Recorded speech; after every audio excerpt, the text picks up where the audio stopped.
The viewpoints expressed on Night Fright are not necessarily those of the host, the staff, the sponsors, or the affiliate stations. Tonight's program may contain graphic themes or images. Viewer discretion is advised.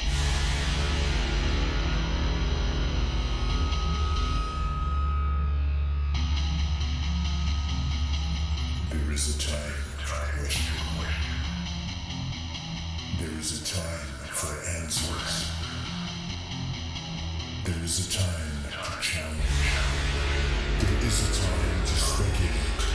There is a time for change. There is a time for truth. The time is now.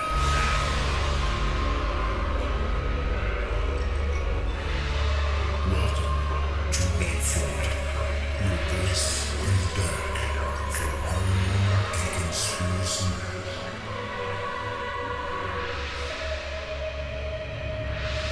And now your host, Brent Hall.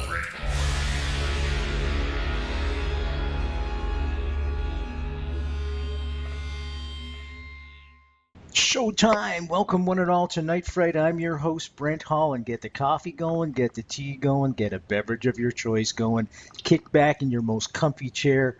We've got a fantastic guest and ride for you. Tonight, a book emerged in Chicago, folks, between 1924 and 1955. Now, its contents were said to be a blend of science, philosophy, history, cosmology, and religion seamlessly into a big picture revealing our origin, our purpose, and our divine and eternal destiny. Stevie Ray Vaughan read from it. Jimi Hendrix read from it. Jerry Garcia read from it. And Jaco Pastorius from the band Weather Report wrote a song about it. The book in question is called the Urantia Book, and tonight's guest, Byron Belitsos, has been a student of the book and has co-authored and published 3 books on the subject. Byron Belitsos is an author, journalist, and publisher. He is the founder and CEO of Orgin Press. He has a BA in intellectual history from the University of Chicago, and it is my great pleasure to welcome Byron to the show for the first time, and definitely not the last time. Welcome, Byron. Glad you could make it, my friend. Good to be here, Brent. It's an honor to be on your show. Thanks so much for inviting me. Thank you for being here. Where are you physically, geographically? I'm in San Rafael, California, in Marin County, near not far from the Golden Gate Bridge. Oh, lovely, lovely. My nephew's out in San Francisco. He lives there now. He goes to Stanford in aerospace. And I always like to plug Tyler Reed, who was on the show with Story Musgrave not too long ago, actually, asking him some great questions. Let's jump into it right away, shall we? Contact in the Desert just finished this past weekend. And that was, folks, for those of you that missed it, that was the end of May 2015. How did it go? Well, it just balloons every year. I mean, it was so huge this year that you were just walking around in this huge crowd like being in India or something. Wow. And, it's just become like the Woodstock of UFO conferences.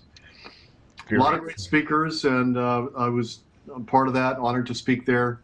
The panels were fantastic, really. I got to say, they were almost life-changing, some of these panels. Did one, besides your own, did one stand out from the other?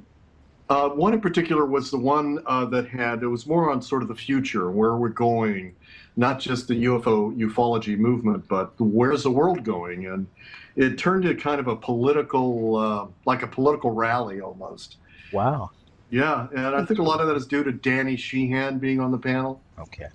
But Richard Dolan and, Linda Moulton Howe and Stanton Friedman and others, I think it was historic because it sort of just brought everybody to this high pitch of, we've got to change the situation about the cover-up.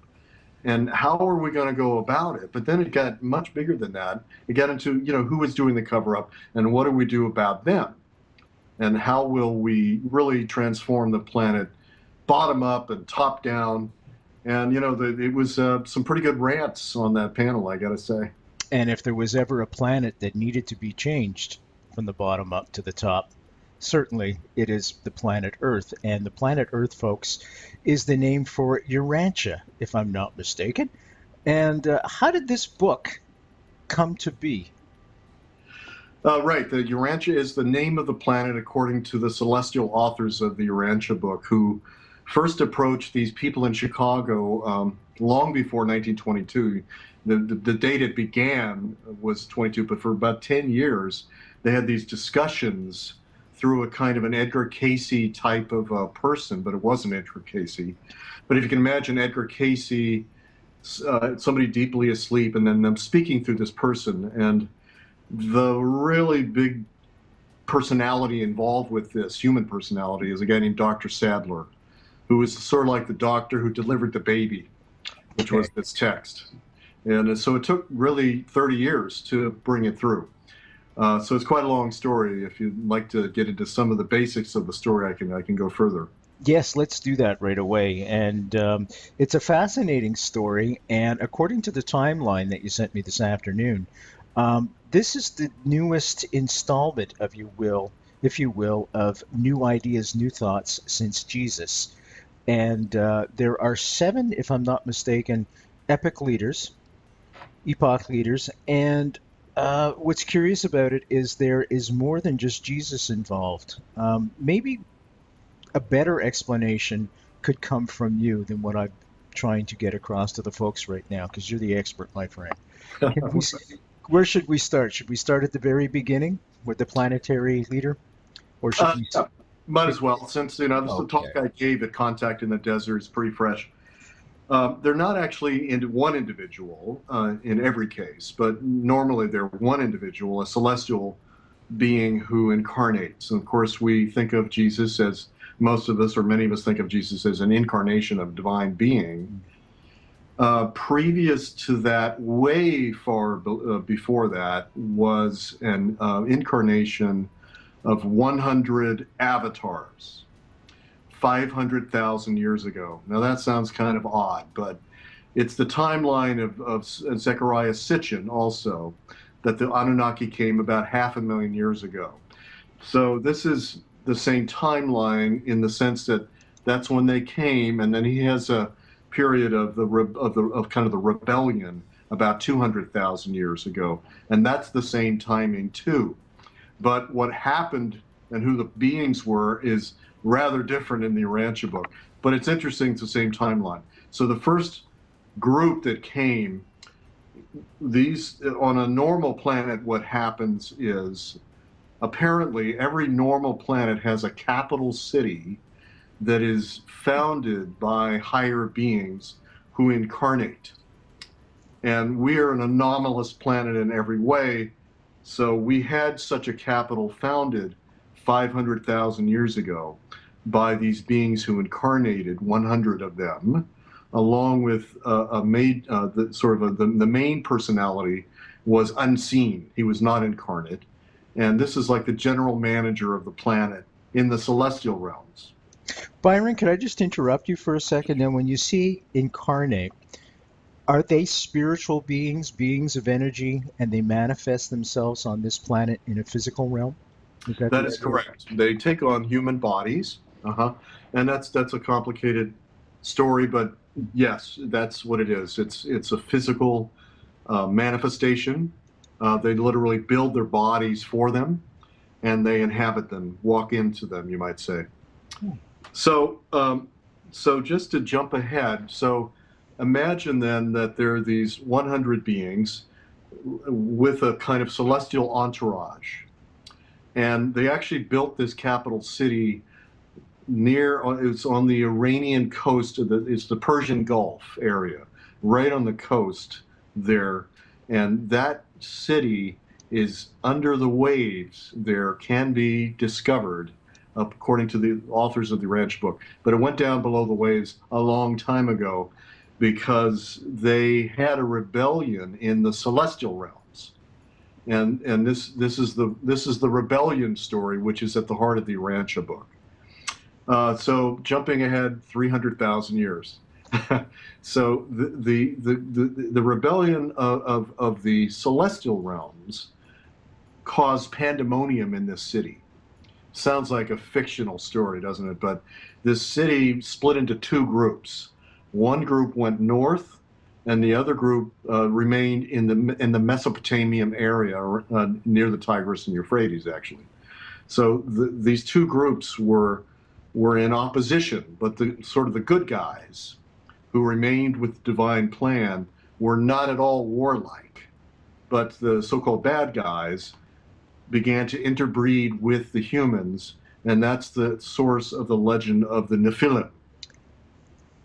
So this is, garbled in story that comes down in the Bible, but these beings were superhuman, these avatars. I mean, they looked human, but they were superhuman, and they interbreeding with the local tribes created a new race, and then this new race is called the Nodites. And in the Bible, there's a line about the Nodites where you may recall from Genesis, where Cain leaves and goes to the land of Nod. It's called the land of Nod, and gets a wife. But that's kind of impossible because there are only three people living on the planet according to the Bible: Adam, Eve, and Cain. So how did he get a wife? And who was living in the land of Nod? Well, that's the land called that was run by this guy named Nod, who was one of these avatars who went to the dark side. So you've got this this civilization of hybrids, basically. And then this is my belief, and it's not stated in the Urantia book, that they become the source of the Illuminati bloodlines. And so meanwhile, sort of the good guys in this group, led by someone named Van, are an alternate civilization. So there are two civilizations sort of facing off, and Van's group had the tree of life. Now this is another thing that sounds like myth, but the Urantia book says that there was really a tree of life which had fruit, and if you ate the fruit, you would have immortality. But that was just like a tool that came with the avatars from a higher world. It's an actual bush that produces fruit that if you eat it, and if you're an avatar, you live for an eternity, eternal life, because the avatars are supposed to be on the planet forever as the teaching core of the planet for all the tribes and all the nations. Well, this whole thing fell apart, but the tree migrated, went north with Van and his associates, and they lived for a very long time until the second great epochal event happened, according to the Urantia book, and that's the advent of Adam and Eve. So the advent of Adam and Eve is the second, so again, this sounds like a crazy Bible myth, Adam and Eve. But the Adam and Eve are actually very important in the history of our planet because, again, every planet has this dispensation where these higher beings incarnate, in this case, a couple, and they're called Adam and Eve. On every planet has their own Adam and Eve, right? So they incarnate to not so much to teach, although they are teachers, but to interbreed. Again, it's this interbreeding theme. And they bring a higher genetics. It's a human genetics, but it's a higher genetics.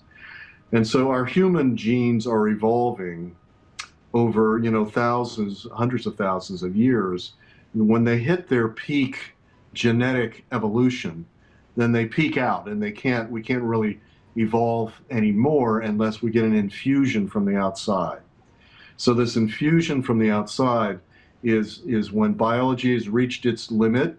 Then there's a gifting of a biological revelation, not revolution, but revelation, where this Adam and Eve team generate children who then intermarry with each other and create an entire civilization, which then goes out and intermarries throughout the planet. And the whole planet gets an improved genetics from this kind of gene splicing, but it's not a laboratory, it's like intermarrying event, and that was 37,000 years ago when that occurred. Now that mission also defaulted. So the first great mission defaulted, And so let's back up. So the first mission of the 100, it's called the Prince's Staff. So every planet has a general manager, but the Urantia Book calls them the Planetary Prince. The Planetary Prince of Urantia was named Caligastia. And Caligastia was the leader of the angelic rebellion on our planet. He was a follower of Lucifer, who was a very high angelic being, who recruited people on different planets into the Lucifer rebellion. And the Lucifer rebellion, believe it or not, is a rebellion of angels who deny the existence of God and other tenets. And they felt that the multiverse, the higher administrators of the universe, did not give them enough freedom, and so they actually had a rebellion. So our planet becomes darkened because the celestial host goes to the dark side, but not the entire celestial host. The majority goes to the dark side. So in the celestial realms, there's this war going on, and then on Earth there's also a kind of battle between the light and the dark, you might say. When you say angelic beings, and we know the story from primarily biblical sources about Lucifer combating God, is God a culmination of all these positive energies, all the energies of the world? Is it a singular fixture? How would you define, according to the Urantia Book, is there a definition of God we could kind of put a finger on? Well, that's probably the better topic in the Urantia. I mean, I'm telling you this complicated story. Yeah. Yes, let's go for a moment into that, because the Urantia Book is a major gift to people who are theologians, because it opens with chapters that are a revelation of who God is and what God is. That far transcend. I was in Christian seminary once, okay. And so I read theology, and I'm still up to date on theology. And there's really nothing in literature, in the theological literature, that's as profound as this. So generally, it's like the Christian God in the sense it's a very loving, personal father, mother, and mother. But it's unlike the Christian God in that it is full of love and mercy, and not an angry God, and not a God who would send his only son to be sacrificed. It's the so-called atonement doctrine, that the blood of Christ was. So it says, that's a kind of a barbaric doctrine, that God has to have ransom his own son in order for God to love us. God already loves us. And so the mission of Jesus was not for a sacrifice, but for something else. But there's another part of the theology of the Urantia Book, which is very important, which is that God is an evolutionary God.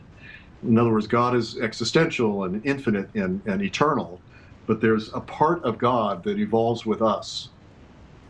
So it's very intimate, because God indwells us as an inner light that's literally God within us. Just like the Hindus would say, the Atman is within us. And this part of God experiences our growth. And as we grow, it grows, God grows. So God is like sort of an archivist, if you will, of all of the growth of all of the beings on all the planets. And so this part of God is called the Supreme. So it's the evolutionary part of God. So this is kind of the summary of the theology of the Urantia Book. And so if I may kind of come back to the history story. That'd be great. Thank you. Yeah. So with that background, it's important because it's very, very, very rare for a planet to have rebelling angels. I mean, it happens 1 in a million, and because it's such a loving universe. So, but there's angels have free will too, and they have the freedom, and they wouldn't be free if they couldn't rebel. Just like your children wouldn't be your children if they didn't rebel now and then, because they're exercising their sense of self, and we're all still being loved, even though we're rebelling. So they were permitted to carry out this rebellion until they were adjudicated, and we'll get to that later. But the Lucifer and his minions were doing this rebellion work throughout their local domain, and most of the planets did not go for this. They rejected it, but 37 planets did. So in the local group of inhabited planets, 37 joined the rebellion. And so it's the view of some Urantians, including myself, that some of the ETs visiting here who are doing exploitative things here come from these rebellion planets, because a typical planet would never send, ETs out who would go and oppress or abuse people on other planets, right? So in any case, do these ETs look like us, or are they similar in fashion to us? Because often, I'm going back to the Zachariah Stitchin thing, and of course the UFO thing that is very common right now. They say there's 7 species of ETs, and they start naming the reptilians, of course, and the Greys and the Nordics. Does that play into it at all, or am I going off base here? Yeah, it is the case. There's all kinds of, and they don't literally say reptilian, but they say that on inhabited planets, and there are billions and billions of inhabited planets, actually trillions, according to Urantia Book, all have humanoid beings, okay. and on some planets they don't have an atmosphere. But they're called non-breather planets, where they don't breathe, but they take in photosynthesis, actually. So on those planets, they look different from us. They don't evolve anything like us. Okay. And on some planets there are. But they all have the godly spirit inside. Is that correct? By definition, if they're humanoid, they do. Okay. And they're all part of God's universe. And so yes, and there's many types. And some are tall, some are short. If the planet is really big, then they have to be really short because there's too much gravity. If the planet's smaller, then they're taller. So that's why some ETs are tall and some are short.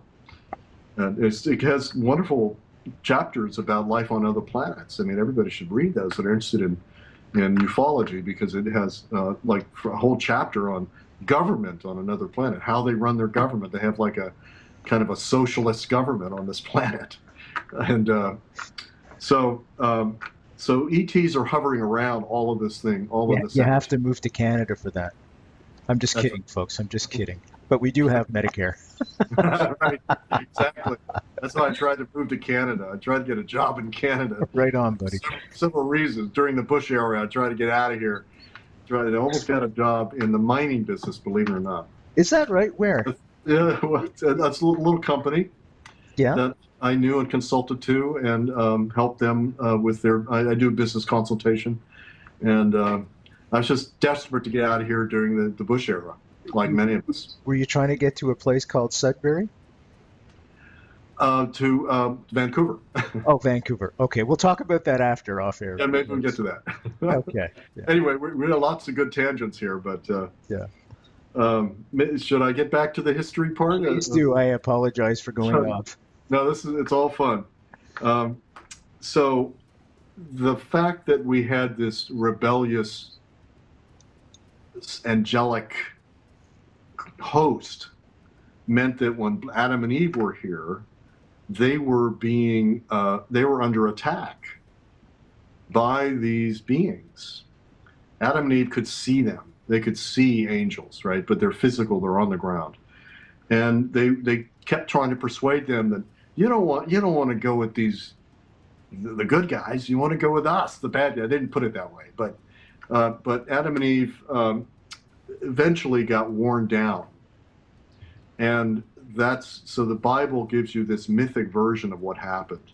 But the Urantia Book says that they also kind of defaulted. So at that point, they had 500 children,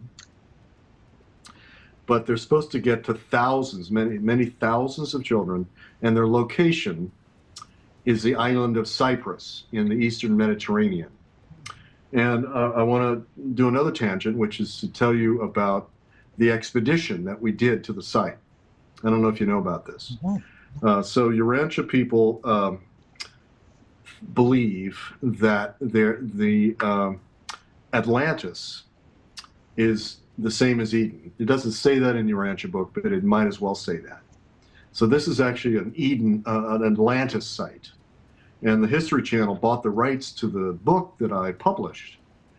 I'm a book publisher, and I published a book about this, the hypothesis that if we went to the location right off the coast of Cyprus and went down there, we would find artifacts of Adam and Eve's city called Eden. And so in 2004, we raised a lot of money, sent a probe down there, and found artifacts. That was covered all over the world. Then the History Channel sent a second expedition, and it ratified the finding, which was that there was a 1 mile long, more than a mile long, straight line like a wall that takes a left-hand turn, and it's 1 mile down, which is impossible to have on the bottom. So all kinds of articles are written, and it was covered in Pravda in Russia. It was covered in the Beijing Times and all over Europe and the United States. But U.S. press is so poor, they barely covered it. But the BBC radio had this on, so it was quite a thing. And we're working on a third expedition actually, to get a better probe to go down and look at this and get right down on the surface of with a submarine, basically. And so this is where the Urantia Book says this second great event happened of Adam and Eve. And because, without getting into the details, the mission was aborted, but there were many hundreds of children of theirs, which then migrated from this place. There was actually warfare there, and they fled to the Tigris-Euphrates area.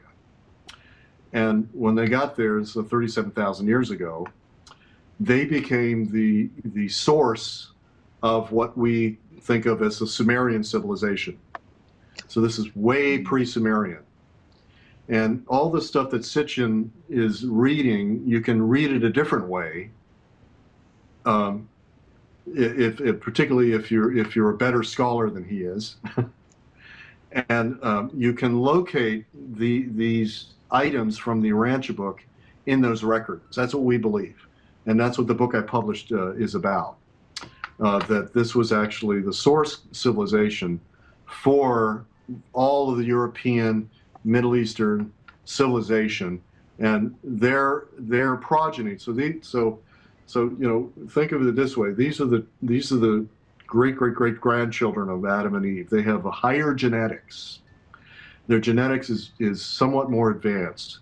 So they become the leaders of these tribes, these nations, and they migrate, and they're told to migrate. They migrate all the way to Asia, China, and they intermarry, which was the mission. And these groups, when they intermarry, become the leaders of for example, the Brahmin caste of India is sourced from the children of Adam migrating there 35,000 years ago, way long before the Vedas were written. And these were the people that brought the basic ideas of Vedanta. But so they created, in India, they created a caste called the Brahmins, who were superior genetically, they believed, and they actually were. But over many thousands of years, they were not superior. They intermarried with, but it was a kind of a mixed race that was created called the Brahmin caste. And we can go on about how they migrated into Europe, and this is the source civilization for the Greek. The JFK Assassination, the definitive book by Brent Holland. From inside the Oval Office to Daily Plaza, first-person witness accounts. Order yours right now. nightfrightshow.com. I had Francis Collins on the show. He was the leader that broke the And he was saying, I asked him a stupid question. I said, how much of our DNA is the same? I said, maybe 60, 70%. He said, no, 99.99999. And I went, wow. And we're still shooting each other's butts off. So I just find it absolutely bizarre, Well, the warring, being a warring planet, this was the basic plan of the Dark Angels. What their real big agenda is to foment warfare. And the reason I believe, this is an inference that I've made from reading the Urantia Book, when you have warfare, you have technological advance. And that's actually their agenda, because their view is, in a godless universe, what you need is better technology. You don't need more love. You need tech. So that's really why they foment this, because the spin-off is technology through military hardware. And so throughout the eons, that's how we had technological progress, was really from war, from weaponization. It looks like they've succeeded, especially in recent years. Yeah, and you know, to me, they're still working behind the scenes. But when we get to the 6th epoch in my history here, you'll see what happened to them. But going back to this era of Adam and Eve, so now they've been removed from the planet because they defaulted. Their children remain. They intermarry, and so we get this Mesopotamian source civilization. And then the Bible is kind of based on these garbled records. So at this point, you have these polytheistic empires: the Sumerian, the Chinese, India. These are empire, but Sumeria is kind of ahead of everybody. And so there's this tribe called, didn't have a name yet, but it became the Hebrews. So they were in captivity in Babylon, right? So they picked up some of this Sumerian history, brought it back, and they were basically nobodies. But they did have some of this history. And they experienced the 3rd great event, epochal event, an epochal visitation, which is also of record in Genesis, which was when Abraham was initiated by Abraham was initiated by Melchizedek. Yeah, a guy named Melchizedek. So in the Bible, you learn about Melchizedek, and you know, New Age people make this big thing out of Melchizedek, this mysterious being. The Urantia Book has about 100 pages on who this is. Wow. And this is another avatar incarnation, but from this point on, all of the epochal events, all the visitations are emergency visitations, because everything's gone to pieces. There's no capital city. The Adam and Eve project failed like 80% failed. There's just chaos and warfare. So the Celestials said, well, we've got to have a great world teacher, and we've got to have a community that receives him. And then we've got to have yet another big teacher, and that will be called the Messiah. So the first guy that comes is Macavento Melchizedek, that's his name. So his first name is Macaventa. And he approaches Abraham just walks into his tent and says, "Hi, I'm Melchizedek. I'm the great priest of El Elyon." And Abraham, you know, is startled, but they create an alliance. And so that's why Abraham becomes such a great warrior, because he's got this guy backing him. And they create a community in a town called Salem. And Salem becomes Jerusalem. And this is 2000 BC. So Abraham creates this community of people who are students of himself and this mysterious being Melchizedek, who teaches for like 100 years, and then one day he just disappears. So he had created the Hebrew lineage, and he introduced monotheism. So at this point, you don't have monotheism, you have polytheism. So they had to have a monotheistic community that could receive Christ. Because you couldn't, if you have Christ incarnating and everybody's believing in all these different weird deities, it ain't gonna work. So they needed to have a monotheistic civilization. Well, you know, the Hebrews kept diverging from the teaching. That's why they had the prophets. And the prophets of the Jews had Melchizedek in the etheric realms, whispering to them, you know, "I am your God. I am, you know, your nation was created by me to receive the Messiah," basically. So, you know, after, you know, hundreds of years, they have a really great civilization in, you know, there in Jerusalem. So that's why Jesus was sent. So that's the 4th great visitation. when you have a being of the order of Christ come to a planet, it's extremely unusual. Because we were 1 in a million planets, we were a planet that went dark. So when It's funny, I was going to ask you that, Byron, whether or not every planet has their own Christ, if you will, or someone of that nature. But as you said, these were emergency things that were taking place here? Yes, it is an emergency, and it is an ad hoc visitation. But every planet eventually will have a being who comes from the domain, think of it like the seventh heaven, who comes from this very, very high place. And when they incarnate, they're obviously deities. Okay. And so then the civilization rallies around this world teacher.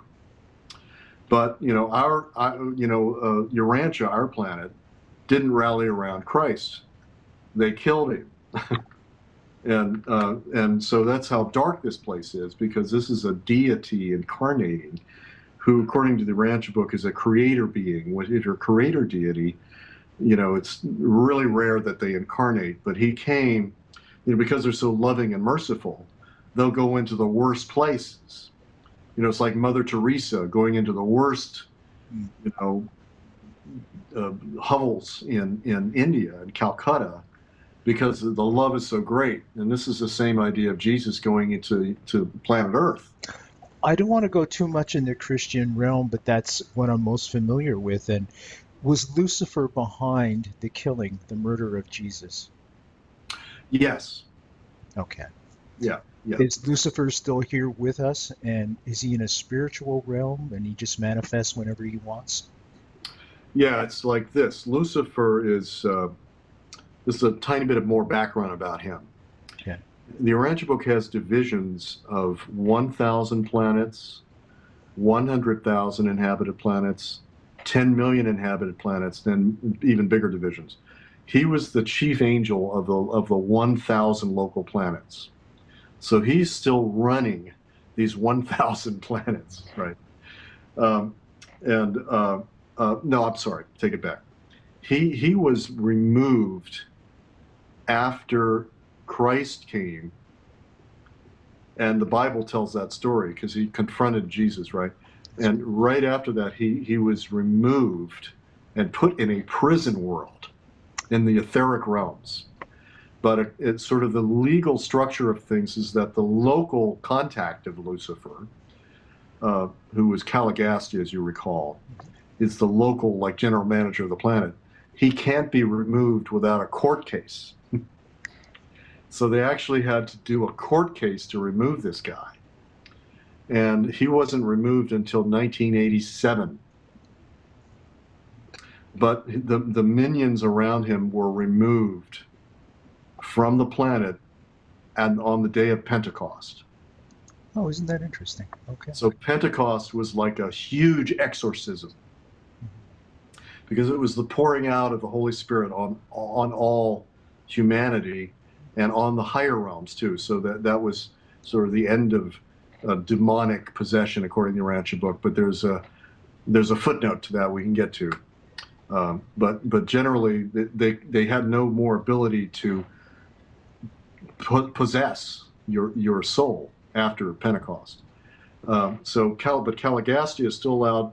So he's there whispering, so to speak, to the Pharisees and fomenting them to kill Jesus. I mean, it's really, really diabolical. And so it doesn't state it explicitly in the Urantia Book, but it certainly implies that he was behind the death of Christ. Yeah. Okay. And so as I said, that this dispensation of Melchizedek and then the advent of Christ are compensatory for what I call the double default. So the default of the first big group 500,000 years ago, the default of Adam and Eve. You got pandemonium. Then you're trying to fix this by creating a monotheistic culture, then have Christ, and then Christ's teachings then go out throughout the world. For the first time, people have heard of the Golden Rule. No one really even knew much about that. And ethics, morality, And so this gets preached to the whole world, but it gets totally perverted. You know, the Catholic Church and that whole story. And but the plan had always been to keep sending sort of reinforcements. And so they created more prophets, and history was accelerated because everybody on earth after Pentecost received the divine light. So prior to that, not everyone would receive this inner fragment of God. But after Pentecost, everybody did. So that's why history accelerates so quickly. And everything is moving so quickly after Christ. And not just in the West, but in the East. You know, China had these tremendously wonderful periods of culture after the Pentecost, and India too, and then later the Muslim civilization. These great civilizations are because the Holy Spirit is all around the planet, and both around us and in us. But it's still not enough, because the Luciferic lineages are still running the politics. So they had already moved into these places and infiltrated all of these empires, and they become now this is not in the Urantia book. This is my own book that I'm working on. It's a new book I'm working on. They become the bloodlines, for example, in Europe, in the European royalty, and so they're still there, and they're the ones that pervert Christianity into Roman Catholicism, which was an oppressive system. And they pervert these other teachings throughout the world and create these oppressive hierarchies. So that's why the Urantia book had to come, which was an expose of all of this stuff. So that's the fifth great visitation. It's the visitation of a book. Okay, and I was going to say it manifested this time, those teachings in a book. In a book that then was to be followed up immediately. Was the reason behind that, do you feel, is because it could be spread out across the world much quicker globally? Right, they were waiting literally for the printing press before they could do this. Okay. And they were waiting also for the gospel to be preached to the whole world. So, you know, Christians out there, this is all, you know, they're right, because once the gospel is preached to the whole world, then you have the next great moment in world history. So these two converging, so then they give this book that's now in 17 languages. It's all over the world in different languages. And now I forgot the rest of your question. I was just basically that was the gist of the question you just answered. I was just curious why it manifested this time, the knowledge in the form of a book rather than a person, a teacher. And I think you just answered that. They were waiting for the printing press. And, this is where we get our knowledge from, isn't it? And I'm wondering if there's going to be a new manifestation, if you will, taking advantage of social media as people become more and more evolved into social media and on and on and on. Is there an ending to the story? Will there be good conquers all? Let's hope. Absolutely does, because you know, this is the hopeful universe. It's a friendly, loving universe, and so there's a redemption for us. And so the Urantia book is actually a textbook that is a reference book for what is now happening. And so the sixth and seventh of these, so we've been through the 5 big epochal events. The sixth one is underway now. That began when Lucifer and Satan, his lieutenant, were adjudicated in these higher courts, these heavenly courts, so to speak. When they were adjudicated, they had a choice of being going to rehab, in a heavenly rehab place, or in effect doing kind of a suicide. Yeah, it's like snuffing themselves out. Yeah, it's like being handed a gun and say, shoot yourself, you know, because, you know, you choose even if you're Lucifer and Satan, you choose your fate. So they both chose to snuff themselves out, so to speak, at this point in 1987. So once that happened, then the planet Earth was no longer a dangerous place. And this includes Caligastia. So Caligastia was also adjudicated, and he also exists no more. So with him removed, then the planet comes out of quarantine. I forgot to tell you that all this time we're in quarantine. And there's a lot of people are talking about that we were quarantined. And even the Chronicles of Narnia from C.S. Lewis talk about that our world is quarantined. So the quarantine is now lifted. Once it's lifted, then you can have interplanetary communication. So once you can have that, then you can have channeling. So there was channeling prior to that, but according to the Urantia Book, anything that was channeled prior to that was very ad hoc, because there's really no circuitry, so to speak. There's like no phone lines where someone in the etheric realm can contact you, unless it's diabolical. Or they're lower beings in the astral. So the astral belt is already local here, but higher etheric realms are not local, and they can't get in to speak with us. So that's why we have this plethora of channeling after that point. But in the Urantia movement, there's a vast amount of channeling now.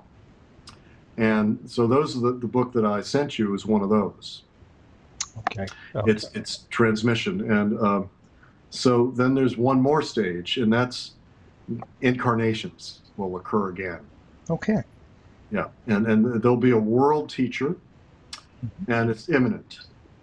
That's why I'm getting so active with this, because it's an imminent event of an incarnation, almost of the order of Christ.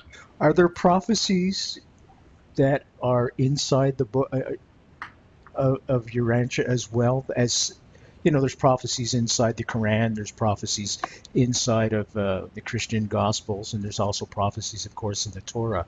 Are there prophecies also that we could look at inside the book of Urantia? Yeah, the Urantia book has a future scenario. It's not really a prophecy. Okay. It's not poetic like the prophets are poetic. You know what I mean? It's not a charismatic person giving you a prophecy. It's like a textbook saying, this is what we have planned for you.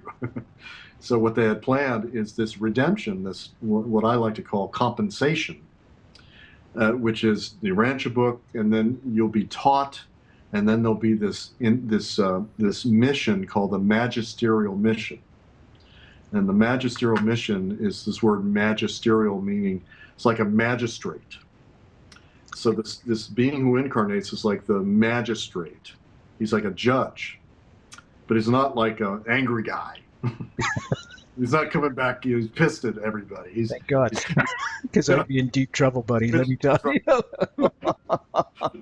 Yeah, I mean, really, and especially at the Dick Cheneys of the world, are going to be in big trouble, right? But it's all mercy, and so everyone is offered mercy and love and rehabilitation. So, but he does. This being sees in perfection everything you've done. So it becomes sort of a record, who you are, what you are, and so it's kind of biblical, that sort of the sheep and the goats, you might say, are separated, and so he then reorganizes the planet top down, and the bottom up part of that is people are becoming spiritualized, and we see that all around us. And so he's teaching as a world teacher, and with him comes other incarnate beings. And so in recent, I guess you can say, just let me take that back, Brent. There are prophecies that are coming through channels, but they're not in the Urantia book.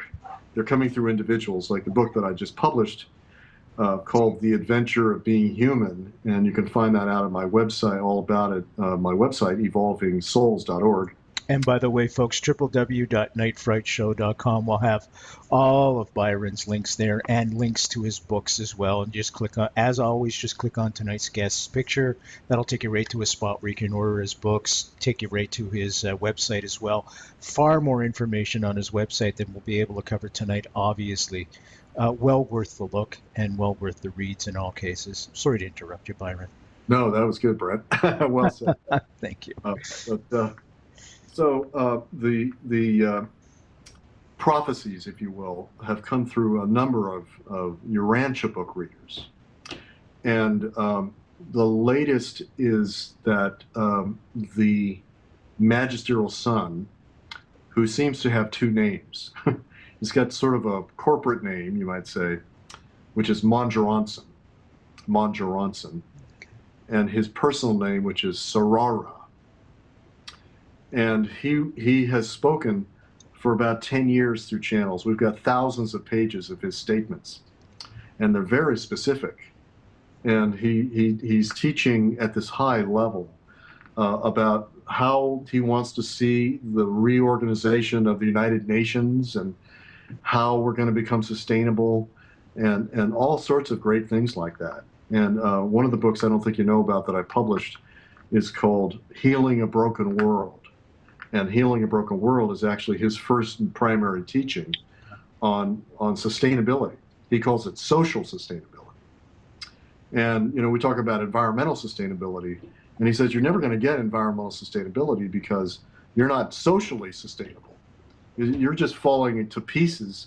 So how are you going to deal with climate change when you can't even get a government to run? You know, your governments are totally dysfunctional. So we're going to get your government's dysfunctional so you can deal with these things. And that's our first mission, is functionality on the ground. Because you're going to have, you know, you already have a kind of a Holocaust because, you know, 20,000 people a day die of starvation. So we're not addressing climate change per se. We're addressing you and getting you get your act together, and we'll be here incarnate helping and teaching. So that's really very helpful, because once you have a world teacher like this, and once you don't have the bad guys trying to kill him, then he's going to be here, and we're going to rally around this, and he's going to create a kind of a world capital. One thing that some of us are concerned about is that some of the fundamentalist Christians will think that this guy is the Antichrist. Because they'll have no knowledge of what I'm talking about, you know. And so there'll be this visible being who's stating, I'm the world teacher. So what they have designed is that as soon as this guy comes, then Christ will return. Oh, wow. And he'll say, hey, Christians, you were expecting me? Here I am. And my brother, Sarara, Mongeronson is the sort of the name of his entourage. He's the world leader. I'm here as your loving father brother. And he and I are going to teach together. So this is a huge, huge, huge thing that is to happen in our lifetimes that we're being told. Urantia, could it be called a religion, or is it more a way of life? I don't think of it as really either one so much as it's like a cosmic textbook, and it has a religion in it, but it's not like a religious organization. It never will be that. But it has definitely a spiritual teaching. And our book, The Adventure of Being Human, is spiritual teachings. And the Urantia Book I haven't mentioned yet. The fourth part of the Urantia Book is the angelic record of the teachings of Jesus. So you can definitely get a religion out of that. And it's 700 pages. You know, the Bible's like, you know, 20, 30, 40 pages for each gospel. But the Urantia Book is much more detailed on Jesus's teachings. So there's a religion kind of forming around it. Does this book negate all the holy books that came before it, or does it build upon it? It builds on the Bible, very definitely, and it builds on all the religions out there. Okay. Because it says, you know, all of the religions on the world today were inspired from the number 3 epochal event when Melchizedek, as I mentioned, right, he sent out missionaries. These missionaries, consider this, his missionaries went all the way to China, and they taught monotheism, and that resulted in Taoism. They went to India and they taught monotheism, and that resulted in Vedanta and Hinduism. Yeah. They went to Arabia and they taught monotheism, and that led to Islam. So they have actually created these religions behind the scenes. Okay. We haven't dealt with the afterlife. Is there an afterlife?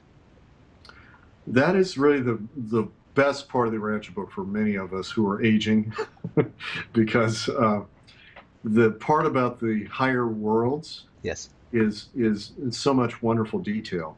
So when people talk about near-death experience and they go in, go through the tunnel and they go to these higher worlds, they see what the Urantia book is talking about, which are these loving beings that receive you, but they don't get too much. They don't stay there, so they don't know what's going to happen. What's going to happen is you're going to be in these civilizations. They're higher worlds with, you're not just playing the harp.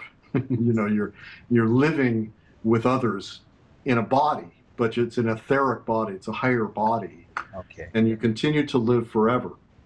So we do not reincarnate, if you will. It does not have reincarnation. There's a kind of technical reincarnation, but it's not like Hindu reincarnation or New Age reincarnation. But there's a type, but mainly it's an ascension. Okay. You're ascending and you go all the way to the center of the central universe. We didn't talk about this, but the Urantia book says there's a center of the whole universe. And that's always been there, and there are beings that live there that have always lived there forever, from eternity. And we're going to go there, and that's our goal, is to go to this central universe, which is like the highest heaven. And that's kind of the geographic location of the divine, of God. The Big Bang Theory, does that work into this at all? Because as I read in the beginning, there's kind of a mix of science and theology at the same time. There's a tremendously interesting science section in the Urantia book that is everybody's wrestling with, because it says that there's not a Big Bang of the biggest bang, but there are little bangs. Oh, okay. Yeah, and so that's how they create what they call local universes. Yeah, so there isn't a Big Bang, because the Big Bang is really kind of a silly idea, although there's lots of proof that there was some kind of a bang, no doubt about it. But that the universe, so imagine it this way: there was this mother universe, and it created these other universes out of itself that are in time. Okay. So time, but there's eternity in the center. The time is on the periphery, and those are all the galaxies that are out there. And the Urantia book was talking about, millions of galaxies long before people knew there was more than one galaxy, in the 30s. Yeah. And so its science is definitely prophetic, and anyone interested in that topic. There's our music. Gotta go, my friend. I'm so sorry. Thank you so much. Byron Belitsos has been with us tonight, folks. www.nightfrightshow.com. Click on tonight's guest book cover. That'll take you right to a spot where you can order his books, go to his website, and everything else. Thank you, Byron. Thank you, Brett.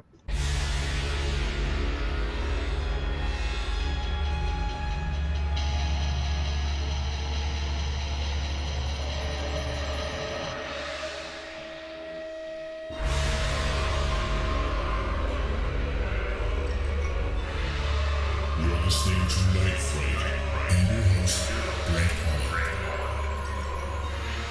The time is now. Your voice in the dark for paranormal and conspiracy.